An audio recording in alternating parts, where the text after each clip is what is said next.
এই বইয়ের নাম হচ্ছে বিয়ের এপিঠ ওপিঠ। লেখক হচ্ছে জাকারিয়া মাসুদ। এই বইটা আপনারা সংগ্রহ করে নেবেন। বাবা মারা সন্তানকে বিয়ের ক্ষেত্রে যত ভুল মেসেজ নিয়ে মাথায় হাঁটেন, আবার সন্তানরাও বিয়ের ক্ষেত্রে যত ভুল মেসেজ নিয়ে মাথায় হাঁটেন, বিয়ের সমস্ত কল্যাণ, বিয়ের সমস্ত যত অজানা বিষয় সব কিছু এই বইয়ের মধ্যে পাবেন। এটা আপনি দারুন নাজাতের সামনে এখানে লাইব্রেরি আছে, সেখানে গিয়ে বললেও আপনি পাবেন, অথবা মাদানীনগর গিয়ে বললেও পাবেন। যেখানে যান যে বিয়ের এপিঠ ওপিঠ, জাকারিয়া মাসুদ, সন্দীপন প্রকাশনী, এটা সবচেয়ে বেশি। প্রকাশনীটা দেখবেন আগে, সন্দীপন প্রকাশনী। এই বইটা আপনারা কিনবেন। রাজি আছেন তো? বিয়ে সম্পর্কে যেটা আমিও এতদিন জানতাম না, এই বইটা পড়ে আমিও জেনেছি, অনেক অজানা বিষয় জেনেছি। হাদিসে আসছে প্রত্যেক নবীদের 4টি পছন্দের বিষয় ছিল, সুন্নাহ। প্রত্যেক নবী এই 4টি সুন্নাহর উপরে আমল করতেন। কয়টি বিষয় বলেছে? 4টি। 1 নম্বরে লজ্জা শরম, 2 নম্বরে সুগন্ধি, 3 নম্বরে মেসওয়াক, 4 নম্বরে বিয়ে শাদী। এই 4টি আমল প্রত্যেক নবীরা আমল করেছেন। সুবহানাল্লাহ। আমরাও তো সেই নবীর উম্মত, আমাদেরকেও এই 4টি সুন্নাহ আমাদের জীবনীতে বাস্তবায়ন করতে হবে। বিয়ে শাদীর ব্যাপারে রাসূল বলেছেন, তোমাদের যাদের সামর্থ্য আছে তোমরা তাড়াতাড়ি বিয়েটা করে নাও, আর যাদের সামর্থ্য নাই তারা রোজা রাখো। কি রাখো? রোজা রাখলে কি হবে? ফাইন্নাহু লাহু উইজা। রাসূল বলেছেন, তুমি যখন রোজা রাখবে তখন তোমার ভিতরে যে একটা বিয়ের যে একটা আকাঙ্ক্ষা, একটা যে উত্তেজনা, এটা আল্লাহ তাআলা রোজার মাধ্যমে কন্ট্রোল করে দিবেন। সুবহানাল্লাহ। এটা আল্লাহ তাআলা রোজার মাধ্যমে প্রশমিত করে দিবেন, ঠান্ডা করে দিবেন। তোমাকে ধৈর্যের কিছু তৌফিক আল্লাহ তাআলা আরও বাড়ায় দিবেন, যে একটু ধৈর্য ধরো, তোমার তো এখনও সামর্থ্য হয় নাই, তোমার পুরুষত্ব আছে, সব ঠিক আছে, কিন্তু সামর্থ্য নাই, একটু রোজা রাখো। রোজার মাধ্যমে আল্লাহ তাআলা তাকে ধৈর্যের তৌফিক দিবেন। আর যাদের সামর্থ্য আছে, রাসূল বলেছেন, সাবধান, ঘড়িমসি করো না, খামখেয়ালি করো না, আলিশামি করো না, এক্ষেত্রে গাফিলতি করো না। সামর্থ্য আছে, তাড়াতাড়ি বিয়েটা করে ফেলো, কারণ বিয়ে হচ্ছে দ্বীনের অর্ধেক। দ্বীনের, সুবহানাল্লাহ। যারা এখনও বিয়ে করে নাই তারা এখনও ইসলামের অর্ধেক পুরা করতে পারে নাই। বিয়ের মাধ্যমে দ্বীনের অর্ধেক পুরা হয়ে যায়। বাকি অর্ধেক যদি আল্লাহ তাআলাকে ভয় করে বান্দা জীবনটা চালাতে পারে, ডাইরেক্ট জান্নাতে চলে যাবে। এখন আমাদেরকে যারা দায়িত্বশীল অভিভাবক আছি, মা বাবা আছি, আমাদেরকে লক্ষ্য করে রাসূল বলেছেন, তোমাদের ছেলে মেয়ে যদি বিয়ের উপযুক্ত হয়ে যায়, তোমরা বাবা মারা চুপ না থেকে তাড়াতাড়ি তাদের বিয়ের ব্যবস্থা করে দাও। সুবহানাল্লাহ। আমি বলছি, রাসূল বলেছেন। রাসূল করিম সাল্লাল্লাহু আলাইহি ওয়াসাল্লাম বলেছেন, প্রত্যেক পিতামাতার উপরে 2টি অন্যতম দায়িত্ব আছে সন্তান জন্মের পরে। কয়টি? 1 নাম্বার, সন্তান যখন জন্ম নেবে তার সুন্দর একটা নাম রাখা। কি রাখা? একটা অর্থবহ ইসলামিক নাম রাখা। 2 নম্বরে ওই সন্তানকে নৈতিকতার প্রশিক্ষণ দিয়ে বড় করা। সন্তানকে দ্বীন শিক্ষার মাধ্যমে, নৈতিকতা শিক্ষা দানের মাধ্যমে তোমরা বড় করো। আর সন্তান যখন বালেগ হয়ে যাবে সাথে সাথে তোমরা বিয়ের ব্যবস্থা করে দাও। সুবহানাল্লাহ। এখন যে অভিভাবক সন্তানের বিয়ে নিয়ে চিন্তাই করে না, এমন কিছু গার্ডিয়ান আছে না? ছেলে বিয়ের উপযুক্ত হয়ে আছে আরো অনেক আগে, মেয়ে অনেক আগে বালেগা হয়ে আছে, অনেক আগে উপযুক্ত হয়ে গেছে বিয়ের, কিন্তু বাপ মা মাথায় চিন্তাই আনে না সন্তানকে যে বিয়ের ব্যবস্থা করতে হবে। এমন বাবা মা আছে না? আল্লাহ কি বলছে জানেন? এই ছেলে আর মেয়ে যদি কোনো অন্যায় কাজে লিপ্ত হয়, গুনাহের কাজে লিপ্ত হয়, পুরো গুনাহটা বাপের কাঁধের উপরে বর্তাবে। নাউযুবিল্লাহ। তা আপনি মনে করেছেন আপনি বাবা মা চুপ থেকেছেন, বাচ্চাকে বিয়ের ব্যবস্থা করতেছেন না। বাচ্চা বলতে ছেলে বুঝাচ্ছি, বাচ্চাকে তো আবার বিয়ের ব্যবস্থা করা যাবে না। উপযুক্ত সন্তানকে বিয়ের ব্যবস্থা না করে আপনি যে চুপ থেকেছেন, আপনি মনে করেছেন এটা আপনার জন্য কল্যাণকর। আপনার সন্তান হয়তো লজ্জায় পড়ে আপনার ছেলে হয়তো বিয়ের কথা বলবে না, আপনার মেয়ে লজ্জা শরমে বিয়ের কথা বলবে না, কিন্তু তারা যে তলে তলে গুনাহ করে না এটার কোনো গ্যারান্টি বাবা মা দিতে পারে? এজন্য বিবাহ এমন একটি কাজ, বিবাহ এমন একটি সুন্নাহ যার চেষ্টা, যার উদ্যোগ শুধু পাত্র আর পাত্রী নিবে না, অভিভাবকদেরকেও এই বিবাহের উদ্যোগ নিতে হবে। বিয়েটা এমন একটা সুন্নাহ যেটা সর্বপ্রথম প্রচলন শুরু করেছেন কে? হযরত আদম এবং হাওয়া আলাইহিস সালাতু ওয়াস সালাম দুজনের মাধ্যমে, বিয়ে পড়ানোর মাধ্যমে আল্লাহ তাআলা বেহেশত থেকে বিয়ের প্রচলন শুরু করে দিলেন। আজও পর্যন্ত বিয়ে চলছে, কিয়ামত পর্যন্ত এই বিয়ের সুন্নাহটা জারি থাকবে। সুবহানাল্লাহ। তো বলেছিলাম বিয়ে শুধু মুসলমানরা করে না, বিয়ে নাস্তিকরাও করে, অমুসলিমরাও করে। এটা এমন একটা সুন্নাহ যেই সুন্নাহ বিধর্মীরাও মানে। সুবহানাল্লাহ।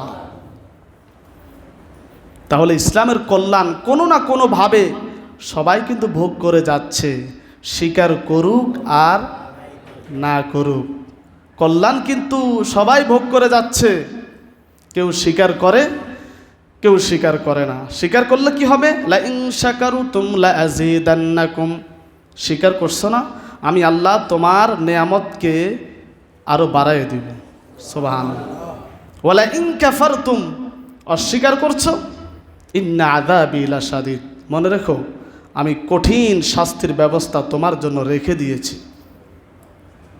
সেজন্য এই বিয়ের উপযুক্ত যখন সন্তান হয়ে যাবে, আমরা মা বাবা যারা আছি আমরা তাড়াতাড়ি সন্তানের বিয়ের ব্যবস্থা করে দিব। আল্লাহর হাবিব বলেছেন, ইযা খাতাবা ইলাইকুম মান তারদাউনা দীনাহু ওয়া খুলুকাহু ফাজাওয়াজুহু। আল্লাহ রাসূল বলেছেন, যখন তুমি দেখবে কোনো ব্যক্তি বিয়ের প্রস্তাব নিয়ে এসেছে তোমার ছেলে অথবা মেয়ের জন্য, আর ছেলে এবং মেয়ে যখন একজন অপরজনকে পছন্দ করবে, পাত্র এবং পাত্রী যখন দুজন দুজনকে চয়েস করবে, তোমাদের মা বাবার দায়িত্ব হলো ফাজাওয়াজুহু, ওই দুজনের বিয়ের ব্যবস্থা তাড়াতাড়ি করে নেওয়া। সুবহানাল্লাহ। তুমি যখন দেখবে কেউ না কেউ তোমার সন্তানের বিয়ের প্রস্তাবের জন্য এসেছে, তাহলে তোমার কাজ হচ্ছে তাড়াতাড়ি তাদের বিয়ের ব্যবস্থা করে দেওয়া। সুবহানাল্লাহ। এখন যদি আপনি বিয়ের ব্যবস্থা না করেন, রাসূল বলেছেন, ইল্লা তাফআলু তাকুন ফিতনাতু ফিল আরদি ওয়া ফাসাদু আরিদ। রাসূল বলেছেন, তুমি যদি তাদেরকে বিয়ের ব্যবস্থা না করো তাহলে তাকুন ফিতনা, এই সমাজটা ফিতনায় ভরে যাবে। ওয়া ফাসাদু ফিল আরদি ওয়া ফাসাদু আরিদ, এই জমিনটা ফাসাদে পূর্ণ হয়ে যাবে। তুমি যদি উপযুক্ত সন্তানকে বিয়ের ব্যবস্থা না করো, এই জমিনটা ফাসাদে ভরে যাবে, ফিতনায় ভরে যাবে। এর মানে কি? জেনা, ব্যভিচারে সমাজটা ভরে যাবে। এখন যারা এখানে মা বাবারা আছেন, আমার কথাগুলি যারা শুনছেন, যাদের সন্তানরা উপযুক্ত বয়সে পরিণত হয়ে গেছে, আল্লাহর হস্তে একটু ফিকির করেন, তাদেরকে বিয়ের ব্যবস্থা করে দেন। অন্যথায় এরা যত গুনাহ করবে তলে তলে সমস্ত গুনাহের ভার মা বাবাকে নিতে হবে। পেটে যখন ক্ষুধা লাগে মানুষ কি খায়? খাবার খায় না? পেটে যখন ক্ষুধা লাগে মানুষ কিন্তু ওই ক্ষুধা নিবারণ করার জন্য খাবার খায়, আর খাবার যখন হালালভাবে না পায় তখন চুরি করতেও বাধ্য হয়। কারণ যেভাবে হোক তার পেটের ক্ষুধা তো নিবারণ করতেই হবে। আল্লাহ তাআলা মানুষ সৃষ্টি করেছেন, মানুষের দেহের যে জৈবিক চাহিদা এটা কিন্তু পেটের ক্ষুধার চাইতে কম না, কম। এখন যখন কোনো মানুষ তার এই জৈবিক চাহিদা হালালভাবে মিটাতে না পারবে, তখন ওই ছেলে ওই মেয়ে পরকিয়া করতে বাধ্য হবে, জেনা করতে বাধ্য হবে, অবৈধ প্রেম প্রীতি ভালোবাসা করতে বাধ্য হবে। এর দায়ভার কে নিবে? আর এটা কি হচ্ছে না? পরকিয়া কি হচ্ছে না? প্রেম প্রীতির নামে অবৈধ সম্পর্ক হচ্ছে না? হচ্ছে না? এটার জন্য দায়ভার মা বাবাকে নিতে হবে। এটাও কিন্তু পেটের ক্ষুধার চাইতে কম না। আপনি বিয়ের ব্যবস্থা না করে চুপ থেকেছেন আর মনে করেছেন এটা আপনার জন্য কল্যাণকর না। এই জন্য সন্তান যখন বালেগ হয়ে যাবে, সন্তানের পেটের ক্ষুধার দিকে আপনি মা বাবা যেমন সতর্ক থাকেন, সন্তান পেটের ক্ষুধা লাগলে কষ্ট পাবে, এই ব্যাপারে যেমন আপনি সতর্ক থাকেন, আপনার সন্তান যখন বালেগ হয়ে যাবে, আপনার সন্তানের বিয়ের ব্যাপারেও আপনাকে সতর্ক থাকতে হবে। আর সময় মতো যদি বিয়ে না দিতে পারেন, একটা কথা মনে রাখেন, সময় মতো যদি আমরা সন্তানদেরকে বিয়ে না দিতে পারি, তাহলে কত যে ঝামেলা পোহাতে হয়, যেটা হারে হারে এখন সমাজ টের পাচ্ছে না। এজন্য সন্তান যখন উপযুক্ত হয়ে যাবে, আমরা সন্তানকে বিয়ের ব্যবস্থা করে দেব। অন্যথায় এই সন্তান অবৈধ প্রেম করতে বাধ্য হবে, অবৈধ সম্পর্ক করতে বাধ্য হবে। আর এর মাধ্যমে সন্তান যত গুনাহ কামাই করবে, প্রত্যেকটা গুনাহ মা বাবাকে এর দায়ভার বহন করতে হবে। আজকে আমাদের সমাজ বিয়েকে কঠিন করে ফেলেছে, জেনাকে সহজ করেছে, ঠিক না? আমরা বিয়েকে করেছি কঠিন আর জেনাকে করেছি সহজ। যেদিন এই সমাজে বিয়েটা সহজ হয়ে যাবে, ওই দিন এই সমাজ থেকে জেনা ব্যভিচার কমে যাবে, ঠিক না? কিন্তু আজকে আমরা বিয়েকে কঠিন করে ফেলেছি। এর জন্য আমরা যারা অভিভাবক আছি, আমাদেরকে দায়িত্ব পালন করতে হবে। সন্তান যখন উপযুক্ত বয়সে পরিণত হয়ে যাবে, সন্তানের বিয়ের যখন প্রয়োজন হবে, আমরা সাথে সাথে তাদের বিয়ের ব্যবস্থা করব মা বাবা হিসাবে। আর যেই ছেলের সামর্থ্য নেই, বিয়ের বয়স হয়েছে কিন্তু সামর্থ্য নেই, তাহলে তাকে রোজা রাখতে হবে। কি রাখতে হবে? এখন যেই ছেলে তার স্ত্রী পরিপালনের সামর্থ্য নাই, বিয়ে করবে, বউর জন্য যে একটা রুম নির্ধারণ করতে পারবে, ওই রকম কোনো ঘর নাই, রুম নাই, কিন্তু বাবার ঘর আছে, বাবার বাড়ি আছে। এখন বাবা যদি বলে আমি আমার এই বাড়ির এই রুমটা আমার ছেলের জন্য বরাদ্দ করলাম, এখানে আমার ছেলে যখন বালেগ হবে, বিয়ে করবে, এই রুমে এই ঘরে আমার ছেলে আমার ছেলের বউ নিয়ে এখানে থাকবে, এটা আমি দেব, তাহলে এটাই ওই ছেলের জন্য সামর্থ্য হিসাবে পরিগণিত হবে। সুবহানাল্লাহ। সবাই কি আর আলাদা বাড়ি করে বিয়ে করতে পারে? না। বাপের যদি থাকে, বাপও যদি স্বেচ্ছায় ছেলেকে দে তুমি এই বাড়িতে থাকো, এই রুমটা তোমার, তাহলে ওই ছেলের এটাই সামর্থ্য হিসাবে কবুল হবে। সুবহানাল্লাহ। এখনও অনেক ছেলে আছে চাকরি বাকরি নাই, ভালো কোনো কামাই নাই, বউ যে চালাবে বিয়ে করার পরে ওই রকম কোনো সামর্থ্য, কামাই রুজি টাকা পয়সা নাই, কিন্তু বাপের অঢেল ধন সম্পদ, বাপের সম্পত্তি আর টাকা পয়সার অভাব নাই। বাবা যদি বলে আমার তো সম্পদের অভাব নাই, আমার ছেলে বিয়ে করে তার স্ত্রী চালানোর জন্য যা কিছু প্রয়োজন আমি বাপ নিজে ব্যবস্থা করে দিব, কারণ আমার এত সম্পত্তি খাবে কে? এই সম্পত্তি করেছি তো ছেলেদের জন্য, মেয়ের জন্য। তো বাপ যদি এই কথা বলে যে আমার ছেলের বউ চালানোর জন্য যা কিছু প্রয়োজন আমি বাবা হিসাবে সব কিছু দিব, তাহলে এটাই ছেলের জন্য সামর্থ্য হিসাবে পরিগণিত হবে। আর যে ছেলে উপযুক্ত হয়ে গেছে, চাকরি আছে, অনেক কামাই আছে, তার জন্য তো কথাই নাই, সে তো নিজ দায়িত্বে বিয়েটা করতে পারবে। আর যার সামর্থ্য নাই সে রোজা রাখবে। অতএব যখনই বিয়ের বয়স হবে আমরা সন্তানদেরকে বিয়ের ব্যবস্থা করে দেব, অন্যথায় তারা যদি ভিতরে ভিতরে হারাম কাজে লিপ্ত হয়, এই দায়ভার কিন্তু মা বাবাকে বহন করতে হবে। তা আমরা কেন আমরা নিজ হাতে নিজের কাঁধের উপরে গুনাহের বোঝা বহন করব? কেন আমরা গুনাহটাকে ছেলেদের গুনাহ, মেয়ের গুনাহ কেন আমি আমার আমল নামে ঢুকাবো? এজন্য আমরা সচেতন থাকবো বিয়ের ব্যাপারে, কারণ বিয়েটা হচ্ছে হালাল। বিয়েটা কি কেমন হালাল? এটা উত্তম হালাল। রাসূল বলেছেন আন-নিকাহু মিন সুন্নতি, বিয়ে হচ্ছে আমার সুন্নত। আর যে ব্যক্তি এই সুন্নতটা আমার পদ্ধতি অনুযায়ী পালন করেছে, সে আমার খাঁটি উম্মত হিসাবে পরিগণিত হয়ে গেছে। আর যে ব্যক্তি এই সুন্নাহটাকে কাফের মুশরিকদের অনুসরণে পালন করে, সে আমার উম্মত থেকে খারিজ হয়ে যাবে। নাউযুবিল্লাহ। ফালাইসা মিন্না, ফালাইসা মিন্নি, সে আমার উম্মতে নয়।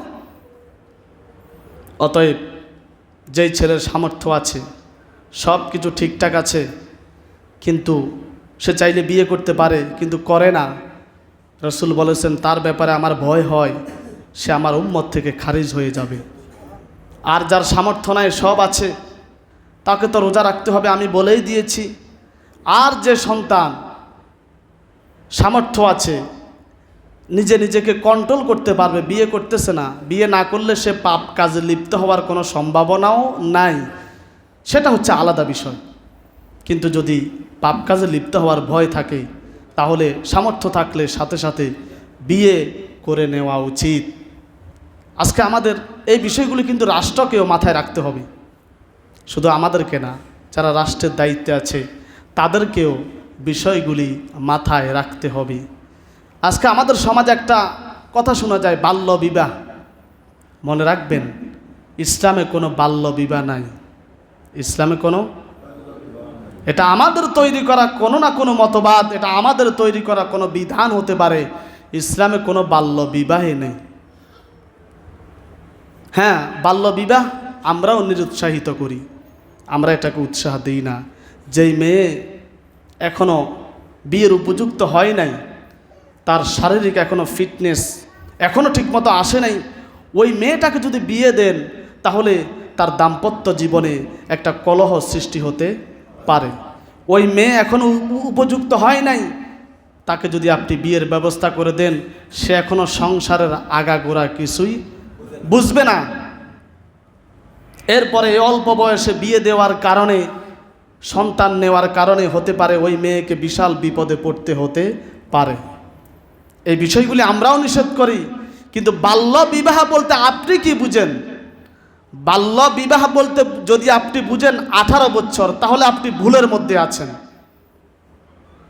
কারণ বহু মেয়ে আছে 7, 8, 9, 10 বছরের সাবালিকা হয়ে যায়, ঠিক না? আমি মিথ্যা কথা বলেছি?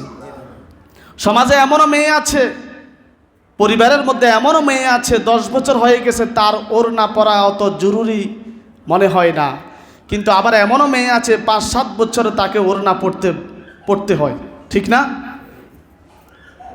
আপনি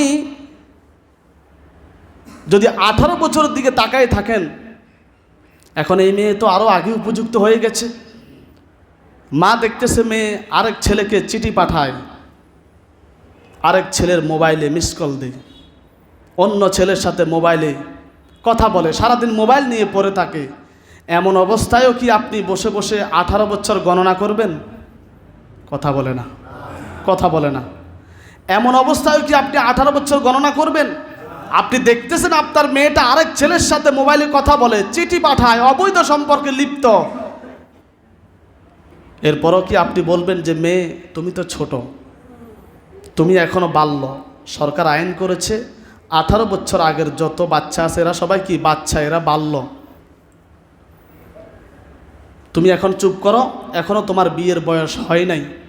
তখন মেয়ে কি বলে? মেয়ে তার ভাবিকে গিয়ে বলে, ভাবি এ মা এগুলা কি বলে, আমি নাকি এখনো ছোট। মাকে বলেন তাড়াতাড়ি আমার বিয়ের ব্যবস্থা করতে। এখন মা যদি বলে না হবে না, সরকারের আইন 18 বছরের আগে বিয়ে দেওয়া যাবে না, দিলে পুলিশ ধরে নিয়ে যাবে, পুলিশ ধরে নিয়ে যাবে। এবার বলেন ওই মেয়ে যে কোনো মুহূর্তে আরেক ছেলের সাথে পালিয়ে যাওয়ার সম্ভাবনা আছে না নাই? এবার আপনি বসে বসে 18 বছর গণেন, কোনো সমস্যা নেই।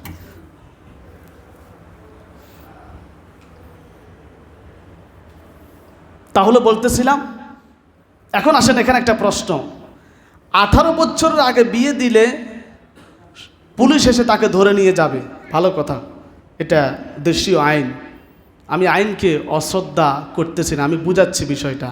পুলিশ ধরে নিয়ে যাবে, তাহলে 18 বছরের আগে এই 18 বছর গণনা করতে করতে গিয়ে যে সমস্ত ছেলে মেয়েরা পালিয়ে যায়, এদেরকে পালানোর থেকে নিয়ন্ত্রণ রাখার জন্য আরেকটা আইনত করা দরকার।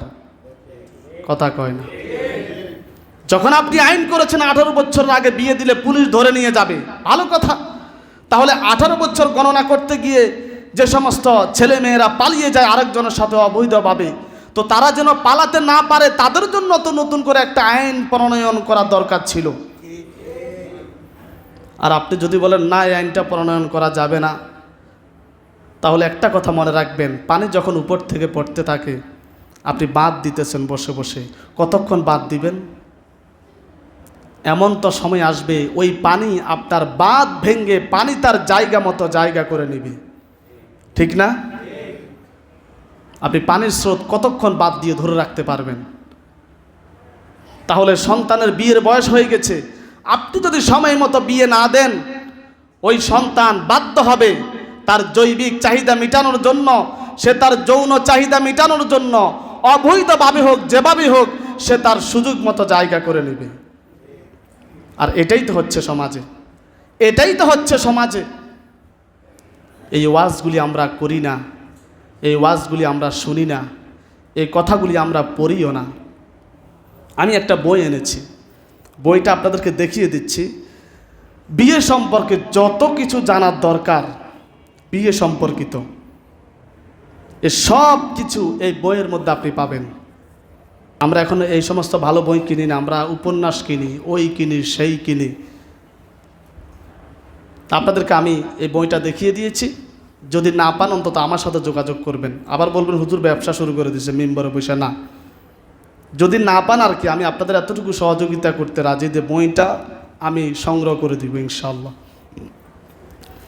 তাহলে রাসূল করিম সাল্লাল্লাহু আলাইহি ওয়াসাল্লাম বলেছেন, যে ব্যক্তি বিয়ে করতে গেলে এই চিন্তা করে, বিয়ে করলে বউকে খাওয়াবো কি, তার ভরণ পোষণ কিভাবে ব্যবস্থা করব, এই বিয়ে করলে তো আমি ফকির হয়ে যাব বউকে দিতে দিতে, এই মানসিকতা যারা রাখে, রাসূল তাদের ব্যাপারে বলেছে, আল্লাহ যে রিজিক দাতা, এই তাওয়াক্কুলটাই তার অন্তর থেকে নষ্ট হয়ে গেছে।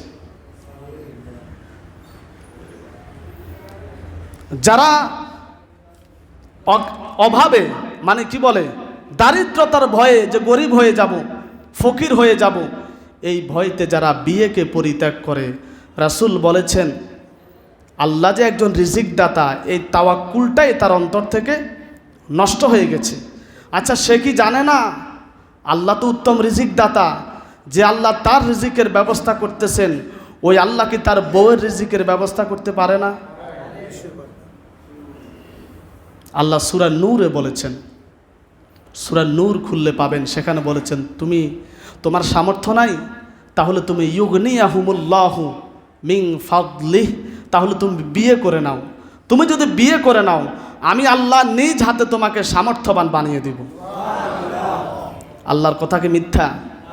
বিয়ে করলে রিজিক বাড়ে, বিয়ে করলে। আমি আমার উদাহরণ দিই, আমি যখন বিয়ে করেছি তখন আমি এই মসজিদের সানি ইমাম ছিলাম, মুয়াজ্জিন ছিলাম, কি ছিলাম? তো বিয়ে করার পরেই আল্লাহরও হুকুম হয়েছে, আপনাদেরও রাজি ছিল, আমি এই মসজিদের ইমামতি পেয়েছি। তাহলে বিয়ের সাথে সাথে রিজিকটাকে প্রশস্ত করে দিয়েছেন কে? আল্লাহ। এর আগেও তো 4-5 বছর এই মসজিদের খেদমত করেছি, কেউ তো কোনোদিন ইমামতির ব্যাপারে একটু অফারও দেয় নাই। কিন্তু বিয়েটা যখনই করেছি, আল্লাহ চিন্তা করলো এখন তো মুয়াজ্জিনের এই টাকা দিয়ে সে বউ চালাতে পারবে না, তার একটু রিজিকটা বাড়িয়ে দিই। তখন আল্লাহ নিজে আপনাদের মাধ্যমে আমার ইমামতির ব্যবস্থা করে দিয়েছেন। তাহলে বিয়ে করলে রিজিক বাড়ে, বিয়ে করলে রিজিকটা প্রশস্ত হয়ে যায়। আপনি চিন্তা করবেন না, কারণ যেই মেয়েটাকে আপনি বউ হিসাবে ঘরে এনেছেন, ওই মেয়ের রিজিকের ব্যবস্থা করবে কে? আল্লাহ কি বলেছে আপনি কি তাফসির পড়েন নাই? আপনি যেই মেয়েটাকে বউ হিসাবে ঘরে আনবেন, ওই মেয়ের রিজিকের ব্যবস্থা আল্লাহ তার জন্মের 50,000 বছর আগে বরাদ্দ করে রেখেছে।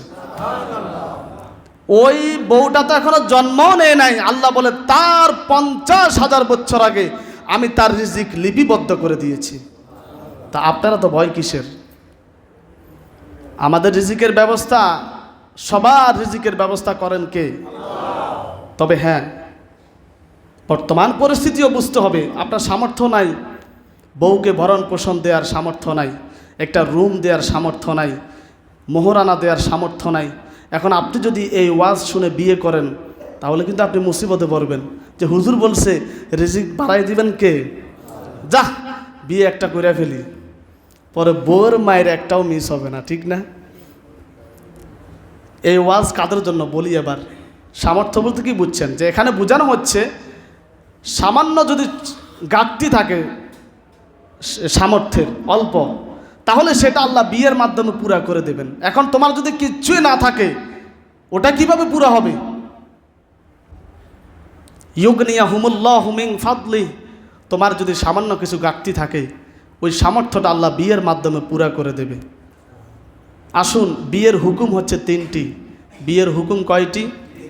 1 নম্বরে বিয়ে করা সুন্নাহ, 2 নম্বরে বিয়ে করা ফরজ, 3 নম্বরে বিয়ে করা হারাম। এখন বিয়ে 1 নম্বরে বিয়ে করা সুন্নাহ, স্বাভাবিক অবস্থায় বিয়ে করা সুন্নাহ। আর 2 নম্বরে বিয়ে না করলে যদি আপনি জেনায় লিপ্ত হওয়ার সম্ভাবনা বেশি থাকে, যে আমি যদি এখন বিয়ে না করি যে কোনো মুহূর্তে জেনা ব্যভিচারে লিপ্ত হয়ে যেতে পারি, ওই লোকটার জন্য বিয়ে করা ফরজ। কি? 3 নম্বরে সামর্থ্য নাই, তার জন্য বিয়ে করা জায়েজ নাই, হারাম। এখন বিয়ে করার ক্ষেত্রে কিছু নিয়ম নীতি আছে, কিছু শর্ত আছে। বিয়ের শর্ত আছে না? বিয়ের শর্ত আছে, রোকন আছে, এগুলো ফলো করে আপনাকে বিয়ে করতে হবে। যেমন বিয়ের রোকন কয়টি? কে বলতে পারবেন?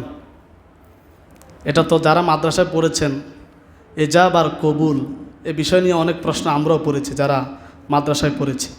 বিয়ের রোকন হচ্ছে 2টি। কয়টি? একটা হচ্ছে এজাব আর একটা হচ্ছে কবুল। এজাব মানে হচ্ছে প্রস্তাব দেওয়া, এজাব মানে কি? প্রস্তাব। আর কবুল হচ্ছে এক পক্ষ প্রস্তাব দিবে, আরেক পক্ষ কবুল বলবে। এখন এই প্রস্তাবটা ছেলেও দিতে পারে, মেয়েও দিতে পারে। বিয়ের যে প্রস্তাব, এটা ছেলে পক্ষও দিতে পারে, মেয়ে পক্ষও দিতে পারে। শুধু অপর পক্ষ যিনি থাকবেন তিনি কবুল বলবেন, পাশাপাশি বিবাহের অন্যান্য শর্ত মানা হলেই বিবাহ অনুষ্ঠিত হয়ে যাবে।